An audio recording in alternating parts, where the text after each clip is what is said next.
আলফাৰ দয়াতে নহল ধেমাজিকান্তৰ পুনৰাবৃত্তি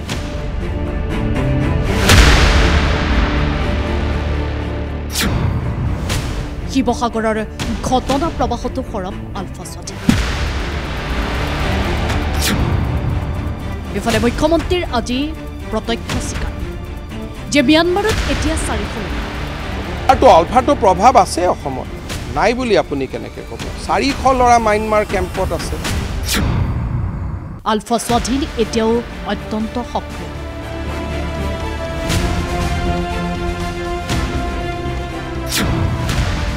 কেন্দ্ৰীয় গৃহমন্ত্ৰীও ক'লে যে প্ৰভাৱ আছে আলফা স্বাধীন দুমাহ পৰেশপুৰৰে সংযোগহীন মুখ্যমন্ত্ৰী এতিয়াও ম্যানমাৰত 400 নমস্কাৰ লৈ আহিছোঁ আজিৰ প্ৰাক ফ'কাছৰ এই বিশেষ প্ৰতিবেদন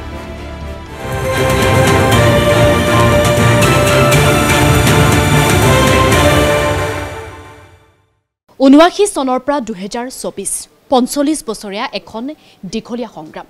কেতিয়াবা যদি এই সংগ্ৰামখন থমকি ৰৈছে কেতিয়াবা আকৌ জুইৰ দৰে নিৰ্বাপিত হৈছে হয় আমি আলফা স্বাধীনৰ এই দীঘলীয়া সংগ্ৰামখনৰ কথাকে উল্লেখ কৰিছোঁ আসলতে বিগত কেইবছৰমান ধৰি আলফা স্বাধীনে স্বাধীনতা দিৱসেই হওক বা 26 জানুৱাৰী গণতন্ত্ৰ দিৱসতে হওক তেওঁলোকৰ নিজৰ যি শক্তি বা ক্ষমতা সেয়া প্ৰদৰ্শন কৰা নাছিল কিন্তু 2024ৰ যে 15 আগষ্ট অৰ্থাৎ 78 সংখ্যক স্বাধীনতা দিৱসত আলফা স্বাধীনে দেখুৱালে যে এতিয়াও অসমত আলফা স্বাধীনৰ সক্ৰিয়তা বহু বেছি আৰু এই সন্দৰ্ভত বিভিন্ন ধৰণৰ তথ্য চৰ্চিত হৈ আছিল জনতাই বা অসমীয়াই কৈ আছিল যে আলফা স্বাধীনৰ সক্ৰিয়তা আছে বহু পৰিমাণে আছে আৰু শেহতীয়াকৈ এই কথা স্বীকাৰ কৰিলে অসমৰ মুখ্যমন্ত্ৰী হিমন্ত বিশ্ব শৰ্মাই আজি অসমৰ মুখ্যমন্ত্ৰী হিমন্ত বিশ্ব শৰ্মাই তথ্য দি ক'লে যে এতিয়াও 400 ল'ৰা আলফা স্বাধীনত অৰ্থাৎ ম্যানমাৰত আৰু এই তথ্যৰ পাছতে পুনৰ এবাৰ চৰ্চালৈ আহিছে এই প্ৰসংগ যে আলফা স্বাধীনৰ সক্ৰিয়তা অসমত আসলতে কিমান আৰু যি এই স্বাধীনতা দিৱসত এইবাৰ যি এই পৰিস্থিতিৰ সৃষ্টি হ'ল অৰ্থাৎ 25টা স্থানত এইবাৰ বোমা সংস্থাপন কৰি দেখুৱালে আলফা স্বাধীনে আৰু দয়া কৰিলে আসলতে অসমবাসীক যে আলফা স্বাধীনে সেই বোমাসমূহ বিস্ফোৰণ নকৰিলে এয়া আলফা স্বাধীনৰহে দয়া কিন্তু ইমান কটকটীয়া নিৰাপত্তাৰ পাছতো অসম চৰকাৰক এক বিশেষ বাৰ্তা দি এইবাৰ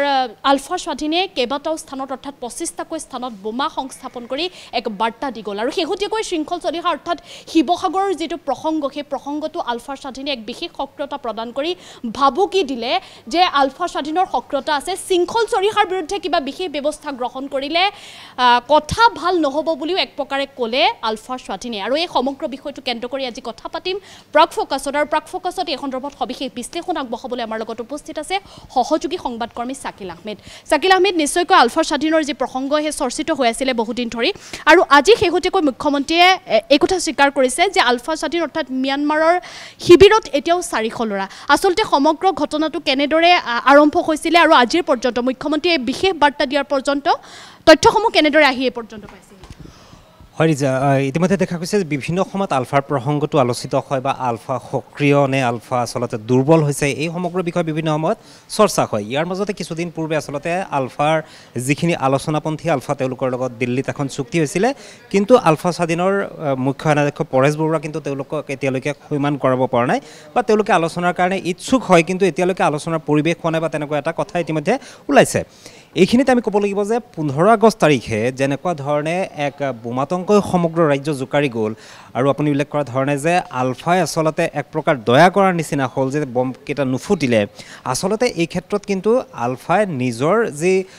শক্তি সেই শক্তিহে আচলতে তেওঁলোকে প্ৰদৰ্শন কৰা যেন অনুভৱ হ'ল আৰু এই ক্ষেত্ৰত অসম চৰকাৰৰ চোৰাংচোৱা বিভাগ অসম চৰকাৰৰ গৃহ বিভাগ সম্পূৰ্ণৰূপে যে ব্যৰ্থ হৈছে এইটো স্পষ্ট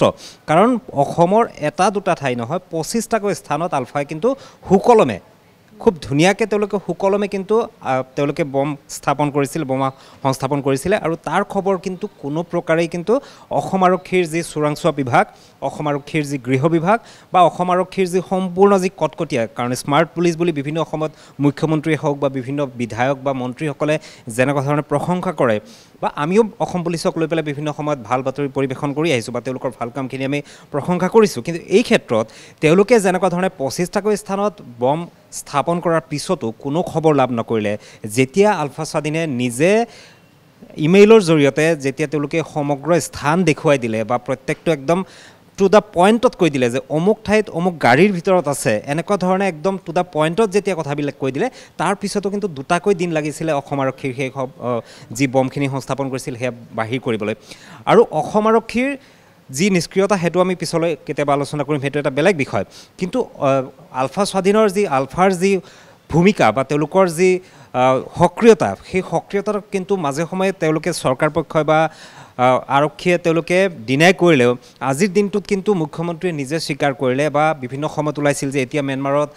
বিশেষ তেনেকুৱাকৈ আলফাৰ সদস্য নাই 100-200 হ'ব এনেকুৱা ধৰণে 100 বা 150 ল'ৰা আছে বুলি স্বীকাৰ কৰি থকাৰ সময়তে আজি খুদ মুখ্যমন্ত্ৰী যিগৰাকী অসমৰ গৃহমন্ত্ৰীৰ দায়িত্বটো আছে বা কেন্দ্ৰীয় গৃহমন্ত্ৰীৰ কথাও কিন্তু মুখ্যমন্ত্ৰীয়ে টানি আনিলে যে কেন্দ্ৰীয় গৃহমন্ত্ৰীয়েও এই কথা জানে যে আলফা কোনোদিনেই মানে তেওঁলোকে দুৰ্বল হোৱা নাই সক্ৰিয় এতিয়াও আছে আৰু তেওঁলোক আজি 400কেই মানে সদস্য সক্ৰিয় সদস্য ম্যানমাৰত থকা বুলি তেওঁ উল্লেখ কৰিলে আৰু এইখিনিতে ক'ব লাগিব যে কেৱল মাত্ৰ 15 আগষ্টৰ দিনটোতে নহয় শেহতীয়াকৈ শিৱসাগৰৰ যিটো ঘটনা সংঘটিত হৈছিলে ৰাষ্ট্ৰীয় পৰ্যায়ৰ এগৰাকী বক্সিং ছোৱালী যিগৰাকী ছোৱালীক মানে আক্ৰমণ কৰাক লৈ সমগ্ৰ শিৱসাগৰত এক উত্তেজনা পৰিৱেশ সৃষ্টি হৈছিল অসমীয়া অনঅসমীয়াক লৈ পেলাই তাৰপিছত শৃংখল চলিহাৰ নামত দিছপুৰ থানাত যি কেছ দিয়া হৈছিল তাৰপিছত ভৰলুমুখ থানাত যি কেছ দিয়া হৈছিল এই সমগ্ৰ বিষয়টোত কিন্তু আলফাই যথেষ্ট তৎপৰতে কিন্তু তেওঁলোকে এই বিষয়টো মানে মাত মাতিছিলে আৰু শৃংখল চলিহাৰ ওপৰত ব্যৱস্থা ল'লে সেই কথা ভাল নহ'ব এনেকুৱা এটা ধমকি টাইপৰো এটা বিবৃতি কিন্তু প্ৰকাশ হৈছিল হুংকাৰ দিছিলে গতিকে এই ক্ষেত্ৰত আজিৰ দিনতো যে আলফা স্বাধীন যে সক্ৰিয় তেওঁলোক যথেষ্ট যে শক্তিশালী ৰূপত আছে এইটো স্পষ্ট আৰু সেই কথাটো আজি অসমৰ মুখ্যমন্ত্ৰী তথা গৃহমন্ত্ৰীয়ে নিজে স্বীকাৰ কৰিছে আৰু মুখ্যমন্ত্ৰী এইটো কথাও কৈছে যে তেওঁৰ লগত পৰেশ বৰুৱাৰ লগত কথা বতৰা হয় কেৱল মাত্ৰ ইলেকশ্যনৰ পিছত তেওঁ কথা পতা নাই তেওঁ 15 দিন 10 দিন 15 দিন মাহৰ মূৰত তেওঁ কথা পাতে বা মুখ্যমন্ত্ৰী এই কথাটো কৈছে যে আলোচনাৰ কাৰণে চৰকাৰী ফালৰ পৰা মুখ্যমন্ত্ৰী প্ৰস্তুত আছে এই মুহূৰ্তত আলোচনা হ'লে তেওঁ এই মুহূৰ্ততে আলোচনা কৰিব বুলি কৈছে কিন্তু পৰেশ বৰুৱাই যিটো সাৰ্বভৌমত্বৰ কথা কৈছে সেই বিষয়টোত আচলতে তেওঁলোকে আপত্তি কৰি আছে বা পৰেশ বৰুৱাই আচলতে যি ধৰণে আলোচনা কৰিব বিচাৰি আছে বা যিটো ধৰণে আলোচনা কৰিবলৈ পৰেশ বৰুৱা ইচ্ছুক সেই ধৰণে আচলতে চৰকাৰে সেই তেনেকুৱা ধৰণৰ আচলতে পৰিৱেশটো সৃষ্টি কৰিব পৰা নাই তাৰ কাৰণে আচলতে এতিয়ালৈকে পৰেশ বৰুৱা আগবাঢ়ি অহা নাই বা অসম চৰকাৰৰ ফালৰ পৰা সেই পৰ্যায়লৈকে যোৱা নাই কিন্তু যিখিনি আলোচনাপন্থী আলফা তেওঁলোকৰ লগত যিখিনি কৰা হ'ল কিন্তু আচলতে চুক্তি যিখিনি হয় এইখিনিতে ক'ব লাগিব যে চুক্তিৰ নামত চুক্তি হৈ আছে সেয়া অসম চুক্তিয়ে হওক পৰৱৰ্তী সময়ত BTR চুক্তিয়ে হওক BTC চুক্তিয়ে হওক বা যিখিনি আমাৰ আলোচনাপন্থী আলফা তেওঁলোকৰ লগত যি চুক্তি হ'ল কোনো চুক্তি কিন্তু বাস্তৱায়িত হোৱা আমি দেখিবলৈ পোৱা নাই পাকে প্ৰকাৰে আজি অসম চুক্তিক নস্যাৎ কৰিছে এইখন চৰকাৰে 5 নম্বৰ দফা যি বিদেশী নাগৰিক বহিষ্কাৰ আৰু বিতাৰণৰ যি বিষয়টো আনি পেলাই সম্পূৰ্ণ বিষয়টো নস্যাৎ কৰিছে অসম চুক্তিৰ 6 নং দফাৰ যি প্ৰতিবেদন অসমৰ অসমীয়াত খিলঞ্জীয়াৰ প্ৰভুত্ব থকা বা অসমীয়াত খিলঞ্জীয়াৰ আচলতে সম্পত্তিৰ অধিকাৰ ইয়াতে খিলঞ্জীয়াৰ ৰাজনৈতিক অধিকাৰ সম্পত্তিৰ অধিকাৰ সেই সমগ্ৰ বিষয়টো যি 6 নম্বৰ ক্লজত আছে তাৰ যি প্ৰতিবেদন ন্যায়াধীশ বিপ্লৱ শৰ্মাৰ নেতৃত্বত যি সমিতি গঠন হৈছিলে তাক কিন্তু চৰকাৰে সম্পূৰ্ণৰূপে নস্যাৎ কৰিলে কাৰণ সেই প্ৰতিবেদন কেন্দ্ৰীয় চৰকাৰে গ্ৰহণ কৰাৰ কথা আছিলে কিন্তু কেন্দ্ৰীয় চৰকাৰৰ ফালৰ পৰা শেষত কোৱা হ'ল যে অসমৰ মুখ্য সচিবক জমা দিব লাগে কিন্তু সেই যি প্ৰতিবেদন সেই প্ৰতিবেদন এতিয়া চৰকাৰৰ হাতত আছে নে হেৰাই গ'ল এই সমগ্ৰ বিষয়টো আচলতে কিন্তু বিভিন্ন সময়ত প্ৰশ্নৰ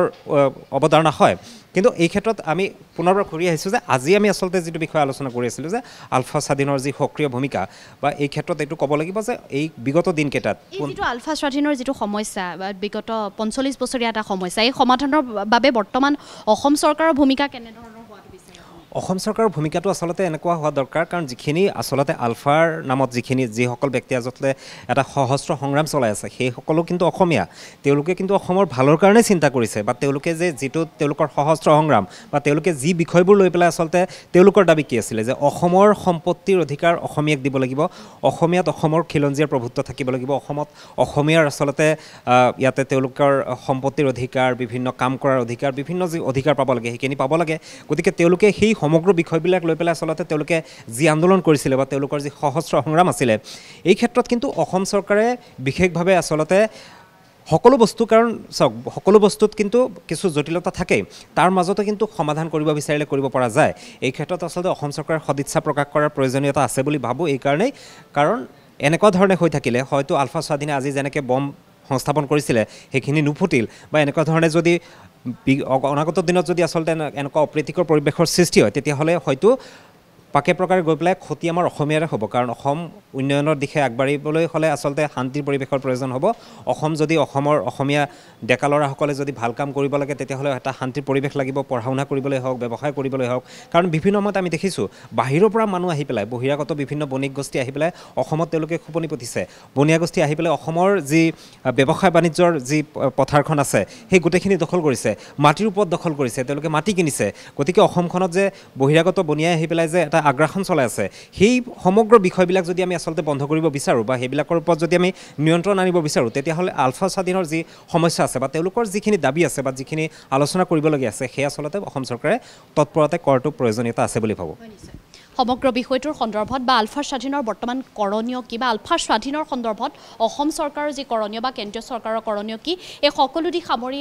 সংবাদকৰ্মী শাকিল আহমেদে আমাক অৱগত কৰিলে সামগ্ৰিক তথ্য নিশ্চয়কৈ এতিয়া সমস্যা আছে সমস্যা সকলোৱে দেখিছে অসমীয়াও দেখিছে আৰু আজি হিমন্ত বিশ্ব শৰ্মায়ো নিজ মুখেৰে স্বীকাৰ কৰিছে যে সমস্যা আছে যে আলফা স্বাধীনৰ সক্ৰিয়তা অসমত আছে কিন্তু সমস্যা দেখুৱাই দিলেই নহ'ব সমাধানৰ ব্যৱস্থাও কৰিব লাগিব অসম চৰকাৰে যিহেতু কেন্দ্ৰীয় চৰকাৰৰ গুডবুকত আছে অসমৰ মুখ্যমন্ত্ৰী হিমন্ত বিশ্ব শৰ্মা গতিকে বৰ বিশেষ এই সমস্যা নহ'ব কেন্দ্ৰীয় চৰকাৰক বুজনি দিবলৈ বা প্ৰধানমন্ত্ৰী নৰেন্দ্ৰ মোদীক বুজাবলৈ যে অসমত আলফা স্বাধীনৰ যি সমস্যা দীঘলীয়া সমস্যা সেয়া সমাধান কৰিব লাগে গতিকে আলফা স্বাধীনৰ এই যি দীঘলীয়া সংগ্ৰামখন এই সংগ্ৰামখনৰ শেষ হোৱাটো সকলোৱে কামনা কৰে কাৰণ প্ৰত্যেকবাৰে এই ৪৫ বছৰীয়া এই দীঘলীয়া সংগ্ৰামখনত প্ৰাণ হেৰুৱাইছে কিন্তু কেৱল অসমীয়া ডেকাই গতিকে অসমৰ এই যি দীঘলীয়া সমস্যা এই সমাধানৰ ক্ষেত্ৰত পৰৱৰ্তী সময়ত হিমন্ত বিশ্ব শৰ্মাই কেনে পদক্ষেপ গ্ৰহণ কৰে প্ৰধানমন্ত্ৰীগৰাকীক কেনেদৰে বুজনি দিব পাৰে এই সমগ্ৰ বিষয় হ'ব পৰৱৰ্তী সময়ত লক্ষণীয় আৰু আছে খবৰ পৰৱৰ্তী বা বাতৰিৰ বাবে চাই থাকক প্ৰাগ নিউজ ডিজিটেল